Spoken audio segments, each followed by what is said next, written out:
easier because you get feedback immediately. Crowd multiplication. Do we need to call 1,000 junior artists, or can we manage with 50 and then manage it later, and what the cost to that is? So these things really save a lot of money. Coming to AI, we've not really got into AI big time in terms of production planning yet, because we are not planning anything that needs that kind of expertise, so to say. But on the marketing side, I'm seeing yes, a lot of people are using it. Like clearly, your posters, your looks, even on the art directors and production designers are using a lot of AI to create the backdrops. That really helps you. And those are like stunning images. You don't really need anything else but those images to inspire the director and the creative team. So that is where I think we are using AI right now. To be cost changing and game changing to a lot of us. That is where you save your money, right? So we also previs our action sequences where you actually have an animation of the entire action sequence. So you know that the director has to actually go and shoot only that many shots for that action sequence. Otherwise you tend to waste a lot of shots, time, energy, and like I said earlier, each day of shooting costs you a lot of money. So yes, previs is one of those things. And a piece of paper. If you can graduate to a laptop, why wouldn't you use it, right? So it's the same thing when it comes to that part of it, previs, I guess, as well, of course, naturally. But I think one of the biggest impact that AI will have, at least on the production process at the beginning, is going to be in post-production for sure. Not just VFX, but also, I'll give you an example, like dubbing, okay? There's a fantastic company called Flawless. And Flawless is called Flawless because you can take somebody's voice, Tom Cruise or Rana Daggubati, and render that voice as an asset, and then use it and convert it into German, Spanish, Italian, Portuguese, whatever language, Chinese, and it's exactly the artist's voice.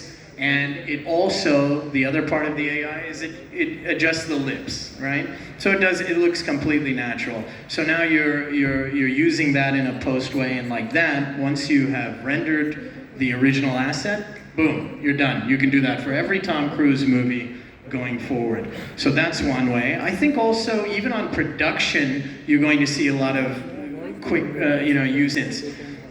We tested an AI product recently before we went into production, and we went into a warehouse to shoot, which is not sound insulated or anything, right? And it was in the flight path, so we heard, of course, the jet going. You know what? We can apply this AI app, and it just scrubbed it completely clean. You didn't hear anything. Now, I don't need a sound recordist, potentially, going into production. I don't want to scare anybody out there if you're a sound recordist or a sound designer. But these are the ways that we have to think about utilizing it. Because, as you said earlier, this industry is rationalizing. It has to. It has to. Around the world, we're seeing it, a massive wave of cost rationalization, audience rationalization, etc. So we also have to think of this like AI. So, I mean, don't fear it, embrace it. That's interesting. And Tej? What all can be done in AI, but there are two separate things that we're working on. One is the creative aspect, which is the writing. We don't believe it is ready right now to write scripts in AI, because the human mind and the human ideas, and especially the Indian values and ethos that we want to tell through our stories, they can't be replaced by AI as of now. Might be 2 years down the line, 3 years down the line. So that's in the writing process. So no, we are not using the AI in the writing process. But yes, when it comes for removing monotonous, laborious tasks, that will simplify and largely post-production. I kind of disagree with Tej on about even 2-3 years from now, whether AI will take over writing. Again, the monotonous parts of it probably, but not the real essence of the story. That cannot. I mean, the human brain is still far, far more powerful. So I don't think that is going to change. Processes and all will keep happening. I was at an industry summit last week. The INB ministry had called all the industry leaders last week and wanted to know what are the problems, what are the issues, what are the concerns we are facing. And I got an opportunity to speak, and I said, actually, we don't have any problems. The problems that we have are, and it's up to us to stop indulging in them. paying atrocious amount to talent and paying all of those single door vanities and suite and business class, all of these are unnecessary costs.